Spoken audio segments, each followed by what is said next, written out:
Hallelujah, hallelujah, hallelujah. अभी हम लोगों ने आज का पहला पाठ सुना। आज का अनुवाक्य बाइबल हम लोगों को बताती है कि धन्य है वह जो प्रभु पर भरोसा रखता है। Hallelujah, hallelujah, hallelujah. प्रभु का वचन कहता है कि धन्य है वह जो प्रभु पर भरोसा, प्रभु पर भरोसा, किस पर? किस पर? दवाई पर? पैसा पर? धन संपत्ति पर? जो अपने पैसा पर भरोसा रखेगा, ठीक है ना, जो दुनिया में चीजों में भरोसा रखेगा वह व्यक्ति क्या होगा? धोखा खाएगा, वह नाश होगा, बर्बाद होगा। लेकिन जो पूर्ण रूप से अपने प्रभु, अपने ईश्वर पर निर्भर है, उस पर भरोसा रखता है, वह परमेश्वर उसको लाल सागर पार कराने में भी विलंब नहीं करेगा। Hallelujah, hallelujah. वह ईश्वर उसका पथ प्रदर्शन करने में विलंब नहीं करेगा। Hallelujah, hallelujah.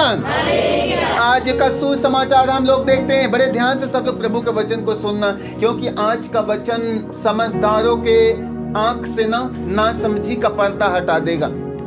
जो कहता है मुझे समझ नहीं आता है, जो कहता है मुझे ज्ञान नहीं, मुझे बुद्धि नहीं है, जो ध्यान से प्रभु के वचन को सुन लिया ना, आज परमेश्वर उसके जिंदगी से बहुत बड़े बंधन को तोड़ने वाला है। हालेलुया। हम लोग देखते हैं आज का सुसमाचार संत लूकास उसके अध्याय 16 पद संख्या 19 से 31 तक में। एक अमीर था जो बैगनी वस्त्र और मलमल पहनकर प्रतिदिन दावत उड़ाया करता था। उसके फाटक पर लाजरुस नाम का कंगाल पड़ा रहता था, जिसका शरीर फोड़ों से भरा हुआ था। वह अमीर के मेज की जूठन से अपनी भूख मिटाने के लिए तरसता था और कुत्ते आकर उसके फोड़े चाटा करते थे। वह कंगाल एक दिन मर गया और स्वर्गदूत ने उसे ले जाकर इब्राहिम की गोद में रख दिया। अमीर भी मरा और दफनाया गया। उसने अधोलोक में यंत्रणाएं सहते हुए अपनी आंखें ऊपर उठाकर दूर ही से इब्राहिम को देखा और उसकी गोद में लाजरुस को भी। उसने पुकार कर कहा, पिता इब्राहिम, मुझ पर दया कीजिए और लाजरुस को भेजिए, जिससे वह अपनी उंगली का सिरा पानी में भिगोकर मेरी जीभ ठंडी करे, क्योंकि मैं इस ज्वाला में तड़प रहा हूँ। इब्राहिम ने उससे कहा, बेटा, याद करो कि तुम्हें जीवन में सुख ही सुख मिला था और लाजरुस को दुख ही दुख। अब उसे यहाँ सांत्वना मिल रही है और तुम्हें यंत्रणा। इसके अतिरिक्त हमारे और तुम्हारे बीच एक भारी गर्त अवस्थित है, इसलिए यदि कोई तुम्हारे पास जाना भी चाहे तो वह नहीं जा सकता और कोई वहां से इस पार नहीं आ सकता। उसने उत्तर दिया, पिता, आपसे एक निवेदन है, आप लाजरुस को मेरे पिता के घर भेज दीजिए, क्योंकि मेरे 5 भाई हैं। लाजरुस उन्हें चेतावनी दे, कहीं ऐसा न हो कि वे भी यंत्रणा के इस स्थान में आ जाए। इब्राहिम ने उससे कहा, मूसा और नबियों की पुस्तकें उनके पास है, वे उनकी सुने। अमीर ने कहा, पिता इब्राहिम, वे कहाँ सुनते हैं, परंतु यदि मरे हुओं में से कोई उनके पास जाए तो वे पश्चाताप करेंगे।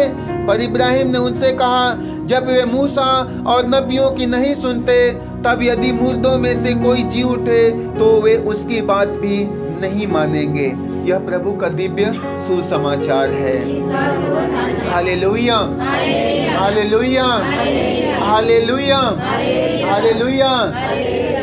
क्रिस्त में मेरे प्यारे भाइयों और बहनों, आज के पाठ को जो अब हम लोग संत लूकास के सुसमाचार उसके अध्याय 16 पद संख्या 19 से आगे जब पढ़ते हैं तो बाइबल बतलाती है, स्वयं इब्राहिम ने उस धनी व्यक्ति से कहा कि बेटा, याद रखो कि तुमने संसार में क्या भोगा था, सुख ही सुख, लेकिन लाजर ने क्या भोगा था, दुख ही दुख। तुमने जो सुख भोगा था, इसलिए तुम्हें इस स्वर्ग में क्या मिल रहा है, यंत्रणा मिल रही है। संसार में तूने सुख भोगा, लेकिन अब तुम्हें यंत्रणा की बारी है। इस लाजर ने जगत में दुख भोगा, लेकिन अब इसके सुख की। Hallelujah, hallelujah. मेरे भाइयों और बहनों, ये सत्य है, मनुष्य यदि दुखी है तो सुखी जरूर होगा। यदि वह दुख में है तो उसके जिंदगी में सुख आनी ये तय है। यदि वह हंस रहा है तो उसको रोना भी पड़ेगा। यदि वह गरीबी में है तो अमीरी आएगी ही आएगी। यदि वह उदासी में है तो आनंद उस पर छाएगा ही छाएगा। Hallelujah, hallelujah, hallelujah. अब यह आवश्यकता है हमें और आप एक एक लोगों को इस जगत में, इस मायावी दुनिया में कैसे हम लोग भले और बुरे दोनों की समझ रखें, कैसे हम लोग उस संसार में अपने आप को पाप से या दूषण से या गंदगी से बचा करके कैसे एक पवित्रता भरी जिंदगी जी सकते हैं। Hallelujah, hallelujah. इसके लिए पतरस ने प्रभु से कहा था कि हे प्रभु, आपके वचनों में ही अनंत जीवन का हम जाएं तो किसके, हम जाएं तो किसके? हाँ, प्रभु के पास ही हमारे लिए समझ है, प्रभु के पास ही हमारे लिए बुद्धि है, प्रभु के पास ही हमारे लिए मुक्ति है, तो प्रभु के पास ही हमारे लिए उद्धार है, प्रभु के वचन में ही सब कुछ है। Hallelujah, hallelujah, hallelujah. तो आज इस पाठ पर मनन चिंतन करने से पहले हम लोगों को पहले ही बताया गया था, यिर्मयाह नबी का ग्रंथ उसके अध्याय 17 पद संख्या 5 से 10 तक में लिखा गया है कि प्रभु यह कहता है, प्रभु यह कहता है, धन्य है वह मनुष्य जो प्रभु पर भरोसा रखता है, धन्य है वह मनुष्य जो प्रभु पर भरोसा रखता है, जो प्रभु का सहारा लेता है। हालेलुया। इसका मतलब प्रभु हमें बताते हैं कि हमें सब कुछ, यदि कुछ भी पाना हो, यदि हमें इस संसार में पाप से बचना हो, तो हमें किसका सहारा लेना है? प्रभु का सहारा लेना है। ऐसा ही व्यक्ति धन्य है। Hallelujah, hallelujah. हम लोग देखते हैं धर्म ग्रंथ बाइबल में अमीर और गरीब, लाजर और उस धनी व्यक्ति के विषय में। वह धनी व्यक्ति जो इस संसार में था, जिसके हिस्से में सुख ही सुख था, अच्छे अच्छे कपड़े थे, अच्छा स्वास्थ्य था, अच्छे अच्छे मित्र थे, अच्छा भोजन था, अच्छा घर, अच्छा मकान था, उसके जीवन में किसी भी बात की कमी नहीं थी। Hallelujah, hallelujah. ठीक इसके विपरीत हम लोग लाजर के विषय में देखेंगे तो लाजर कौन से महल में रहता था? कौन से महल में? उसी धनी आदमी के गेट पर रहता था। ये अच्छा भोजन करता था, लेकिन लाजर को कौन सा पकवान आता था? वे तो वहां पर तरस रहा था कि काश इसके मेज के नीचे जो जूठन गिरता है वह भी मुझे मिले तो मैं अपनी भूख मिटा लूं। ये अच्छे वस्त्र पहनता था, लेकिन सोचो जो व्यक्ति खाने को अच्छे ढंग से प्रबंध न कर सकता हो, क्या वे अच्छे कपड़े पहनेगा? वे अच्छे कपड़े के लिए तरसता था। इसका सुंदर शरीर था, लेकिन उसके शरीर पर क्या थे? सैकड़ों घाव उभरे पड़े हुए थे, और उसके घाव में से पीप निकलता था, उसके घाव में से लगातार मवाज बहता था। और बाइबल बतलाती कि ऐसी स्थिति में वह तड़पता है, तरसता है कि काश मुझे उसके मेज के नीचे गिरा हुआ जूठन मिले और मैं उसे खाकर अपनी भूख मिटाऊं। सोच रहा है। इस धनी के पास में बहुत सारे मित्र हैं, हर कोई आके उनको सांत्वना देता है, उनको शाबाशी देता है, उनको प्रोत्साहित करता है, लेकिन लाजर को कोई प्रोत्साहन दे रहा है, उसे कोई सांत्वना दे रहा है? यूं ही गेट पर पड़ा हुआ है, ऐसे ही गेट पर तड़प रहा है, तरस रहा है। कुत्ते आकर उसके घाव को चाट रहे हैं, कोई उसको दिलासा नहीं दे सकता, कोई इसको सांत्वना नहीं दे सकता, कोई इसके घाव पर पट्टी नहीं बांध सकता है। Hallelujah, hallelujah, hallelujah. मेरे भाइयों और बहनों, जब वह लाजर मरता है, हालेलुया, जब वह लाजर मरता है तो स्वर्गदूत आते हैं और उसे ले जाकर इब्राहिम की गोद में लिटा देते हैं। उसका मतलब अब अच्छे दिन, अच्छे दिन। हाँ, ये मत सोचना मोदी चचा वाला नहीं ना। हाँ, मोदी चचा जो अच्छे दिन लाते वे वाली बात नहीं, ठीक है ना। Hallelujah, hallelujah. हाँ, अब जो उसने कहा था, इब्राहिम ने कहा था कि याद रखो तूने संसार में सुख ही सुख भोगा, लेकिन अब तुम्हें यहाँ पर यंत्रणा सहनी पड़ रही है। Hallelujah, hallelujah. तो अब जो लाजर संसार में दुख ही दुख भोगा था, अब उसे यहाँ से विदाई लेने के बाद उसके जिंदगी में क्या रह गया? दुख खत्म, दुख खत्म। क्यों? क्योंकि बाइबल बतलाती है, हम लोगों ने पढ़ा है आज के अनुवाद में कि धन्य है वह व्यक्ति जो प्रभु पर भरोसा रखता है। प्रभु पर भरोसा, हाँ, लाजर प्रभु पर भरोसा रखते थे, वह ईश्वर पर भरोसा रखते थे। शायद वह धनी के जैसा नहीं, अपने धन, अपने संपत्ति पर, अपने मित्रों पर, अपने अच्छे पकवान पर, अपने अच्छे रहन सहन पर, अपने अच्छे ओढ़ने पहनने पर भरोसा नहीं था, लेकिन जिस भी परिस्थिति में था, जिस भी हालात में था, उसका एकमात्र ध्यान अपने उस सृष्टिकर्ता में लगा हुआ था। Hallelujah, hallelujah. इसलिए जब इस संसार से उठाया जाता है तो इब्राहिम की गोद में सांत्वना पा रहा है। जो संसार में तड़प रहा था किसी के सांत्वना के लिए, किसी की सहानुभूति के लिए, किसी के प्रेम के लिए तड़प रहा था, अब वो इब्राहिम के द्वारा दिलासा पा रहा है। Hallelujah, hallelujah.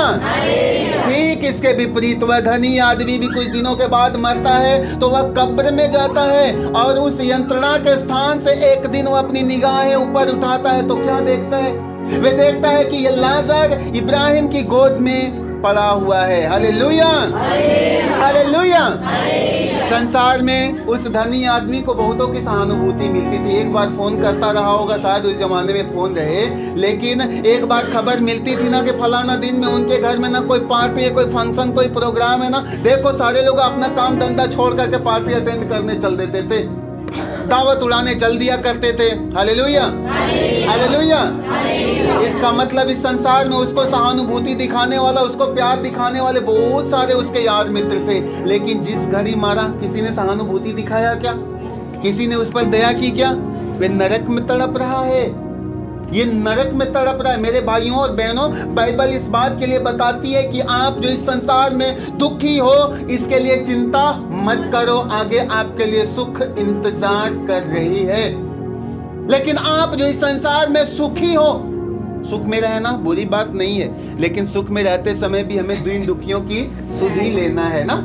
सुख में रहो, परमेश्वर सुख ही तो देने आया है ना, ईश्वर सुख ही देने आया हुआ है, वह हमें सच्ची ज्ञान देता है। लेकिन आप सुख में रहते समय अपने भाई को, अपने पड़ोसी को, अपने उन एक एक दुखी लोगों को आप बिसराओ मत।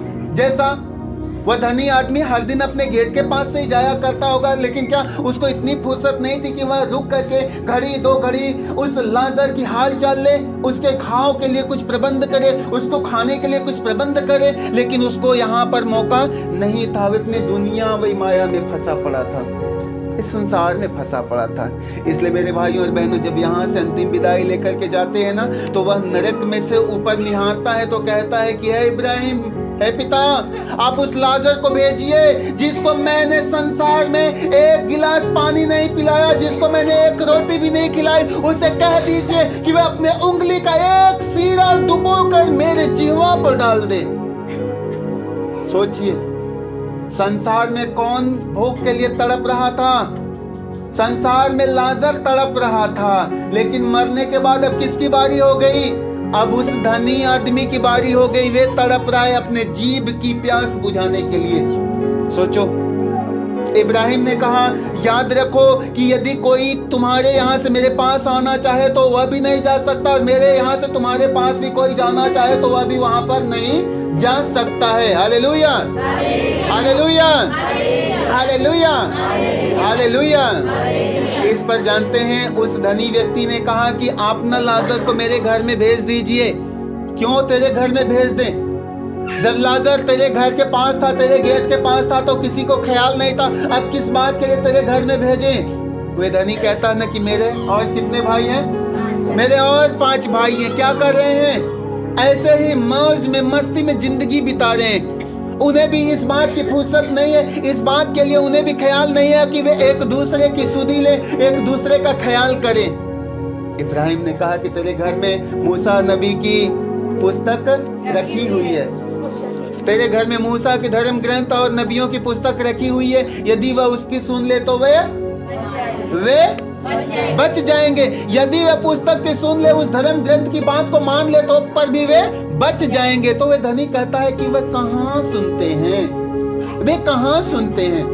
तो उसने कहा कि शायद कोई मरे हुओं में से जी उठने के बाद उन्हें जाए, उन्हें दर्शन दे, उन्हें चेताए, उन्हें समझाए कि तुम जिस ऐश जिस मस्ती की जिंदगी जी रहे हो, या तुम्हें आगे विनाश की ओर लेकर के जाएगा, तो शायद उनके अकल ठिकाने आए, शायद उनकी बुद्धि खुले और वह पश्चाताप करते हुए सत्य मार्ग पर चल पड़े। Hallelujah, hallelujah, hallelujah, hallelujah. तब इब्राहिम ने कहा कि यदि वह धर्म ग्रंथ की नहीं सुनते, यदि वह नबियों की नहीं सुनते, तो यदि कोई मुर्दों में से जी करके उनके पास जाए तो वे उसकी भी नहीं सुनेंगे। Hallelujah, hallelujah, hallelujah. मेरे भाइयों और बहनों, इस धनी आदमी के बहुत डिमांड पर, उसके बड़े परिश्रम पर, बहुत लगन पर प्रभु ने शायद उसके लिए प्रबंध किया। मर करके जी उठे ना, मर करके जी उठे, और जीने के बाद उन्होंने 40 दिन 40 रात तक लोगों के पास घूम घूम करके अपने पुनरुत्थान का या पुनर्जीवित होने का प्रमाण लोगों को देते गए, लोगों को सिखाते गए, लोगों को सुसमाचार का संदेश सुनाते गए। Hallelujah, hallelujah, hallelujah, hallelujah. लेकिन आज देखा जाए तो बहुतायत से कलीसिया में या बहुत सारे ख्रिस्तियों का स्वभाव या आचरण ज्यों का त्यों पड़ा हुआ है। मेरे भाइयों और बहनों, हम लोग इस बात का खंडन नहीं करेंगे।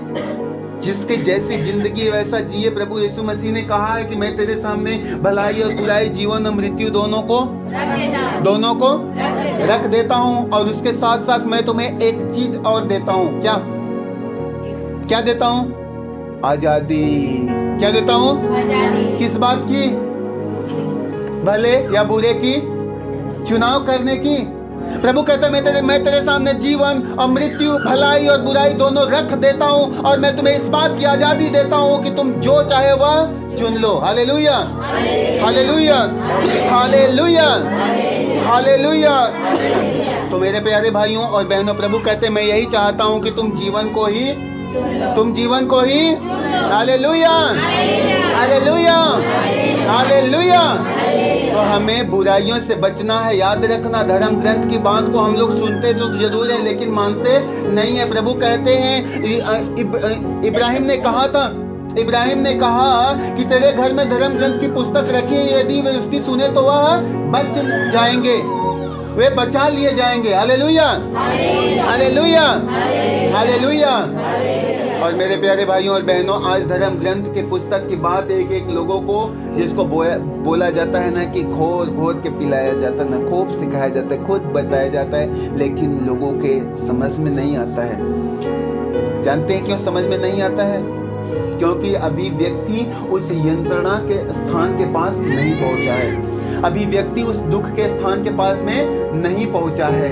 और यदि उस दुख के स्थान के पास में पहुंच जाए ना, तो इतनी बात बताने या सिखाने की जरूरत उस जगह पर एक बार सिर्फ एक व्यक्ति गया, एक बार उस नरक की आग में गया, तो उसकी अपनी तो भूल गया, अपने भाइयों की चिंता करने लगा, उनकी चिंता करने लगा कि अभी वे भी नरक में आने की तैयारी कर रहे हैं। जाकर के कोई उनको समझाए, कोई उनको बताए कि वे जो कर रहे हैं गलत कर रहे हैं, जो कर रहे हैं पाप कर रहे हैं। वे अपने इस जिंदगी से मन फिराएं, अपने इस व्यवहार से अपने आदत को बदले, इस व्यवहार से अपने मन को फिराएं और पिता के पास में लौट आए। Hallelujah, hallelujah, hallelujah, hallelujah, hallelujah, hallelujah. आज एक लोगों के लिए ज्यादा सुसमाचार के संदेश सुनाने की जरूरत नहीं, उसके लिए एक सीधा और उत्तम प्रबंध एक ही है, ये है कि उसको सिर्फ एक पल के लिए ले जाके नरक में डाल दो। ज्यादा दिन के लिए नहीं, ज्यादा देर के लिए नहीं, 1 मिनट के लिए। 1 मिनट भी बहुत लंबा हो जाएगा ना। 1 सेकंड के लिए ले जाकर उसे नरक में डाल दो, फिर उसको बुला करके आओ बेटा। 1 सेकंड के बाद वह फिर से आ जाए, ऐसे मंडली में बैठ जाए, उसको कहो रुको मैं तुम्हें सुसमाचार का संदेश सुनाता हूँ, मन फिराओ क्योंकि स्वर्ग का राज्य निकट आ गए, अपने पाप से पश्चाताप करो क्योंकि परमेश्वर पापियों के पश्चातापियों के लिए स्वर्ग में दरवाजा खोल करके इंतजार कर रहा है। कोई कहेगा आपको बताने की जरूरत नहीं है, हर व्यक्ति कहेगा आपको हमें नसीहत देने की जरूरत नहीं है, आपको हमें बुद्धि बताने की जरूरत नहीं, आपको हमें वचन सुनाने की जरूरत नहीं, मैं सब कुछ सुन करके समझ करके आ गया हूँ। एक बार सिर्फ नरक में जाने से ना बुद्धि ठिकाने आ जाएगी। एक बार नरक की हवा लगने के बाद ना नरक में हवा लगेगा नहीं लगेगा। Hallelujah, hallelujah. जमीन के अंदर गहराई में हर 32 मीटर के नीचे जाओ तो क्या होगा? क्या होता है पता है? 1 सेंटीग्रेड टेम्परेचर हाई होता है, ठीक है ना। हर 32 मीटर के नीचे जब आप खुदाई करते जाओ ना तो 1 सेंटीग्रेड ऐसे आप जब जमीन की गहराई में जाओगे ना तो वहां पर कोई भी चीज ठोस अवस्था में दिखाई नहीं देगी। वहां पर इतनी गर्मी है ना कि उस गर्मी के कारण सब कुछ क्या है, पिघला है। Hallelujah, hallelujah. और उस नरक में, उस अधोलोक में जाने के बाद में सोच लो कि वहां पर आपको हवा लगेगा, वहां पर कोई हवा, कोई ऐसी काम नहीं करेगा। Hallelujah, hallelujah. और उस नरक की आग से, उस अधोलोक से निकलने वाला व्यक्ति अपनी छाती पीटते हुए पश्चाताप करेगा, अपने छाती को पीटते हुए अपने गलती को मान लेगा, चिल्ला चिल्ला करके प्रभु के सामने अपने गुनाहों के लिए तौबा करेगा। Hallelujah, hallelujah, hallelujah. प्रभु की स्तुति हो, ईश्वर को धन्यवाद, पवित्र आत्मा की स्तुति हो, पवित्र आत्मा को धन्यवाद। Hallelujah, hallelujah. इसलिए मेरे प्यारे भाइयों और बहनों, प्रभु का पवित्र और जीवंत वचन कहता है कि धन्य है वो मनुष्य जो प्रभु पर भरोसा रखता है, जो प्रभु का सहारा लेता है। वही उस जल स्रोत के किनारे लगाए हुए पेड़ के समान है, जिसकी जड़ें जमीन में गहराई तक है, जिसकी जड़ों को प्रॉपर लगातार नमी मिल रहा है, जल मिल रहा है, जिसके कारण वह पेड़ सदा क्या है, हरा भरा है, वह सूखता नहीं है। समय से उसमें नई नई टहनियां आएंगी, समय से उसमें नए नए पत्ते आएंगे, समय पर उसमें फूल और फल लगते रहेंगे। क्यों? क्योंकि वह जल स्रोत के किनारे लगा हुआ है। Hallelujah, hallelujah, hallelujah. तो मेरे प्यारे भाइयों और बहनों, हमें क्या करना है? हमें अपने समझ पर चलने की जरूरत, अपने बुद्धि पर चलने की जरूरत, हालेलुया, बल्कि हमें पूर्ण रूप से अपने प्रभु पर निर्भर रहना है। Hallelujah, hallelujah. क्योंकि प्रभु का पवित्र वचन कहता है कि मैंने तुमको तुम्हारे माता के गर्भ में रचने से पहले ही तुम्हें जान लिया है कि मेरे बेटे को किस बात की जरूरत है, मेरी बेटी को किस चीज की आवश्यकता है। ठीक है ना? Hallelujah, hallelujah. वह स्वर्गीय पिता ने मेरे माँ के गर्भ में रचने से पहले ही आज के स्थिति के विषय में जान लिया था। Hallelujah, hallelujah, hallelujah, hallelujah. हम लोग पढ़ते हैं इर्मिया नबी के ग्रंथ में, प्रभु का पवित्र वचन कहता है कि वह परमेश्वर तेरे लिए भली योजना जानता है, वह ईश्वर तेरे लिए हित की योजना जानता है, तेरे अहित की। परमेश्वर आपके सबके कल्याण के लिए योजना बना करके रखा हुआ है। बस ये योजना उसी को मिलेगा ये जो योजना का पात्र होगा, जो उसके लायक होगा। ठीक है ना? हालेलुया। यदि पात्रता नहीं है ना तो हमारे लिए कोई स्कीम, कोई योजना नहीं है। हालेलुया। और हम सब चाहते हैं कि हम लोग उस योजना के पात्र बने ना। हर कोई चाहता है कि नहीं चाहता है? सब लोग चाहते हैं कि आप ईश्वर के कृपा के पात्र बने। Hallelujah, hallelujah, hallelujah. तो आज से अपने होठ को चुगलाई करना बंद कर देना। ठीक है ना? आज से अपने होठ को चुगली करना, और सिर्फ चुगली करना नहीं, अपने कान को भी चुगली सुनने की आदि मत बनाना। क्योंकि चुगली करने वाले से ज्यादा चुगली सुनने वाला दोषी है। जब उधर से सुन करके आया तो बो दिया गया इसमें ना, तो ये यहीं पे रह जाएगा, निकलेगा ना। किधर से निकलेगा? इधर से निकलेगा। ये फिर किसी के यहाँ बुआई करेगा। उससे क्या होगा? वे आग की तरह फैलेगा, वे लड़ाई का रूप धारण कर लेगा। इसलिए बाइबल बतलाती है कि अपने होठ को चुगली बोलने की आदि मत करना। Hallelujah, hallelujah, hallelujah.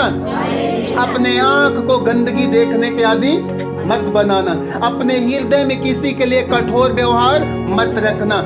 आपका हाथ कभी किसी के ऊपर अत्याचार न करने पाए, आपका पांव कभी पाप की ओर खींचा हुआ न जाने पाए। आपके कर्मों के द्वारा, आपके एक एक आचरण, एक एक बोली, एक एक व्यवहार के द्वारा आपके स्वर्गीय पिता की महिमा होनी चाहिए। क्योंकि प्रभु ने कहा है कि तुम जगत की ज्योति हो। तुम जगत की ज्योति का मतलब क्या है? ये घर की लाइट जल रही है ना, ये लाइट जल रहा है, कहाँ का जल रहा है? घर का जल रहा है। इसका मतलब ये जल रहा है तो पूरे घर में क्या कर रहा है?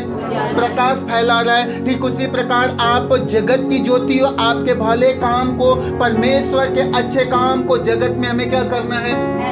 फैलाना है। ठीक है ना? आप जगत की ज्योति हो।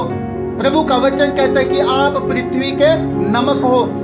आप पृथ्वी के नमक हो। यदि नमक ही अपना नमकीनपन, अपना खारापन छोड़ दे तो सारा जिसको बोला जाता है पकवान किस चीज से स्वादिष्ट किया जाएगा? कोई है उपाय? यदि नमक में से खारापन निकाल दिया जाए, नमक बेकार हो जाए, तो फिर किस उपाय से हम लोग पकवान को नमकीन बना सकते हैं? कोई है उपाय? कोई? इसलिए आप ही वह ज्योति हो, आप ही वह नमक हो जिसके द्वारा सारे संसार में परमेश्वर का स्वाद या उसकी ज्योति बिखरती है। Hallelujah, hallelujah, hallelujah. इसलिए मेरे भाइयों और बहनों, याद रखना आपकी पहचान क्या होनी चाहिए। आपकी पहचान क्या होनी चाहिए? क्या होनी चाहिए? आपका अच्छा सा पिक्चर, फोटो, इमेज, आपका शकल, आपका नाम। Hallelujah, hallelujah. बाइबल बतलाती है कि पेड़ की पहचान कैसे होती है? कैसे होती है? फल से। तो हमारे अंदर में किसका फल लगा हुआ है? यीशु मसीह का फल लगा हुआ है। Hallelujah, hallelujah. इसलिए हर दिन प्रभु से प्रार्थना करना, हे प्रभु लोग मुझे देखे तो मुझ में तुझे देखे। सही बात है ना? हे प्रभु जो कोई मुझे देखे मेरे अंदर से वह तुझको देखने पाए। Hallelujah, hallelujah, hallelujah. प्रभु की स्तुति हो, ईश्वर को धन्यवाद, पवित्र आत्मा की स्तुति हो, पवित्र आत्मा को धन्यवाद। Hallelujah, hallelujah, hallelujah. इसलिए ना अपने जिंदगी से, अपने अच्छे कर्मों के द्वारा अपने प्रभु के खुशबू को एक दूसरे के पास तक बिखेरते रहे ना। अपने अच्छे कर्मों की खुशबू से, आपका कर्म अच्छा होना चाहिए, आपके बोली में मिठास होनी चाहिए, आपके आचरण में पर सेवा होनी चाहिए, एक दूसरे के हित की बात होनी चाहिए। जैसा प्रभु ने मत्ती के सुसमाचार उसका अध्याय 25 पद संख्या 31 से आगे में बताया हुआ है। उन्होंने हम सबको समझाया हुआ है कि हमें कैसे भूखों के साथ अपनी रोटी बांटना है, कैसे प्यासों के साथ अपनी पानी को बांट देना है, कैसे नंगों के साथ अपने कपड़े को बांट लेना है। हम जब ऐसा करते हैं तो हम किसके लिए करते हैं? प्रभु का वचन कहता है कि तुमने मेरे छोटे से छोटे भाइयों में से किसी एक के लिए जो कुछ किया वह तुमने हालेलुया, हालेलुया। प्रभु का वचन कहता है कि जो कंगाल को एक गिलास पानी पिलाता है, जो नंगे को एक कपड़ा पहनाता है, जो भूखे को एक रोटी खिलाता है, वह प्रभु को उधार देता है। Hallelujah, hallelujah, hallelujah. जो दीन दुखी असहाय निसहाय लोगों में प्रभु को देख करके इस बहन में प्रभु है, इस भाई में प्रभु है, हम इसको एक रोटी खिलाएंगे ना तो हम इनको खिलाएंगे क्या? हम इनको नहीं खिलाएंगे, क्योंकि हमने इनमें किसको देखा? प्रभु को देखा हुआ है। इसलिए हम यदि इनको खिलाते तो हम किसको खिला रहे हैं? प्रभु को खिला रहे। शायद ये मुझे उसका प्रति उत्तर ना दे पाए, शायद आप मुझे बदले में एक रोटी ना खिला पाओ, लेकिन मेरा सृष्टिकर्ता जो अपने पवित्र वचन में कहता है कि तुम आकाश के पक्षियों को देखो, ना वे बोते हैं, ना वे काटते हैं, ना लुनते, ना अपने बखार में इकट्ठा करते हैं, लेकिन फिर भी स्वर्गीय पिता क्या करता है? उनको खिलाता है। Hallelujah, hallelujah. तो क्या वे हमें ना खिलाएगा? अवश्य खिलाएगा। इसलिए प्रभु कहता है तुमने किसी एक भी दीन दुखी को यदि एक रोटी खिलाया, एक गिलास पानी पिलाया, तो तुमने मुझे उधार दे दिया है। और उधार और दान में क्या फर्क है? मैंने बताया है उधार और दान में क्या फर्क है। किसी को पता है? हम जो दान दे देते हैं वह हमें मिलता है, लेकिन उधार की चीज मिलती है। इसलिए हम यदि किसी दीन दुखी को कुछ भी खिलाते हैं, कुछ भी मदद करते हैं, तो परमेश्वर के पास उधार जाता है प्रभु, और उसका 100 गुना हमको लौटाता है। Hallelujah, hallelujah, hallelujah, hallelujah. प्रभु की स्तुति हो, ईश्वर को धन्यवाद, पवित्र आत्मा की स्तुति हो, पवित्र आत्मा को धन्यवाद। Hallelujah, hallelujah. 40 काल एक एक विश्वासियों के लिए त्याग और तपस्या का समय है। ये 40 काल एक एक लोगों के लिए त्याग करने का समय है। हम त्याग क्या करेंगे? कुछ है त्याग करने के लिए आप लोगों के पास? कुछ त्याग करने के लिए है किसी के पास? किसी के पास कुछ नहीं है। बहुत कुछ है सबके पास। कैसे को देख लूं, क्यों को देख लूं? सबके पास देख के आ गई। Hallelujah, hallelujah. हर किसी के पास है, सबके पास है मेरे भाइयों और बहनों। लोग इस 40 काल में देखा जाए तो अन्न का उपवास, अन्न का त्याग कर दे रहे हैं ना, अन्न का त्याग हो जा रहा है, लेकिन अपने बुराइयों को। मैंने बहुत सारे ऐसे विश्वासियों को देखा है ना, जो लोग कहते हैं कि मैं उपवास में हूँ, मैं उपवास में हूँ, सारा दिन भूखा रहेंगे, लेकिन धीरे से ना, हाँ, और धीरे से पॉकेट से निकालेंगे, एक पान निकाल के मुंह में डाल देंगे। सारा दिन उपवास है लेकिन ये चल रहा है। हाँ भैया, हाँ कुछ बना था। हाँ ठीक है ना, बहुत सारे लोग मौका निकाल के बीड़ी पीते जा रहे, सिगरेट के धुआं उड़ाते जा रहे हैं। उपवास नहीं है, त्याग नहीं उनके अंदर में। उपवास है लेकिन चुगलाई यूं ही चल रही है। उपवास है लेकिन गुस्सा करने की आदत ऐसे चल रही है। उपवास है, अपना पापों भरी जिंदगी ऐसे ही जिए जा रहे हैं। किस बात की उपवास है भाई, किस बात की त्याग है? में त्यागने की जरूरत है। अन्न मत त्यागो, अन्न त्यागने से क्या होगा? शरीर कमजोर होगा, कोई फायदा नहीं है। लेकिन यदि आप अपने बुराई को त्यागते हो तो आपका शरीर और आत्मा दोनों क्या होगा? मजबूत होगा। आप दोनों तरह से स्ट्रांग होंगे, मजबूत होंगे, जो आपके शारीरिक और आत्मिक उन्नति के लिए लाभप्रद होगा। इसलिए ना ये त्याग और तपस्या का समय है। त्यागना मामूली बात नहीं है, सही बात है ना? त्याग मामूली बात नहीं है। एक खैनी खाने वाले व्यक्ति को कह दो ना कि वे त्याग दे, बड़ा परिश्रम करेगा। जितनी सहजता से आप अपना अन्न त्याग दोगे, उतनी सहजता से अपनी खैनी नहीं त्याग पाएगा। सही बात है ना? आप अन्न के लिए भूखा रह लोगे, लेकिन उसको खैनी चाहिए तो चाहिए ही, चाहे जैसे भी चाहिए ना। ढेर सारा थोड़ा सा लेगा, 4 बार नहीं 1 बार लेगा, लेगा जरूर लेगा। लेकिन त्याग हमें करना अनिवार्य है। हमें तपस्या करना है, तप करना है, अपने आप को तपाना है। मन करेगा करने के लिए, मन करेगा खैनी खाने के लिए, मन करेगा हमें बुराई करने के लिए, मन करेगा हमें चुगलाई करने के लिए। मत करो, तपस्या कर लो, तपा लो अपने आप को, तपाओ। आप जितना तपते हो, जितना तपते हो, प्रभु का पवित्र वचन कहता है कि जिस प्रकार सोने को आग में तपा करके उसको प्योर गोल्ड किया जाता है, उसे शुद्ध सोना बनाया जाता है, उसी प्रकार तुम अपने आप को दुख और विपत्ति में तपा करके अपने आप को उसी ईश्वर की नजरों में शुद्ध और पवित्र बना लो। Hallelujah, hallelujah, hallelujah. प्रभु की स्तुति हो, ईश्वर को धन्यवाद, पवित्र आत्मा की स्तुति हो, पवित्र आत्मा को धन्यवाद। हे प्रभु यीशु, हे दया सागर यीशु, हे करुणा सागर प्रभु, हम आपको धन्यवाद देते हैं, आपको धन्यवाद देते हैं। आपके इस संसार में एक मानव तन धारण कर कर आने के लिए हम आपको धन्यवाद देते हैं। हमारे दुखों को आपके ऊपर लेने के लिए हम धन्यवाद देते हैं। हम सबके छुटकारे के लिए अपने बदन का एक एक बूंद लहू बहाने के लिए हम धन्यवाद देते हैं। हे प्रभु यीशु, आपने हम एक एक लोगों के लिए छुटकारे का प्रबंध किया है, हम इसके लिए धन्यवाद देते हैं। हम आपसे प्रार्थना करते हैं, आज इस वक्त यहाँ पर बैठे हुए सभी हमारे भाई बहनों को अपने पावन आत्मा से भर दीजिए, पवित्र आत्मा के सामर्थ्य से भर दीजिए। आपका वचन कहता है, मेरे बेटा मेरी बेटी पवित्र बनो, पवित्र बनो, क्योंकि तुम्हारा स्वर्गीय पिता पवित्र है, पवित्र है। हे प्रभु यीशु, हम एक एक लोगों को बुराइयों से लड़ने के लिए, पाप से लड़ने के लिए, अंधकार की शक्तियों से लड़ने के लिए सामर्थ्य प्रदान कीजिए, अपने सामर्थ्य से भर दीजिए।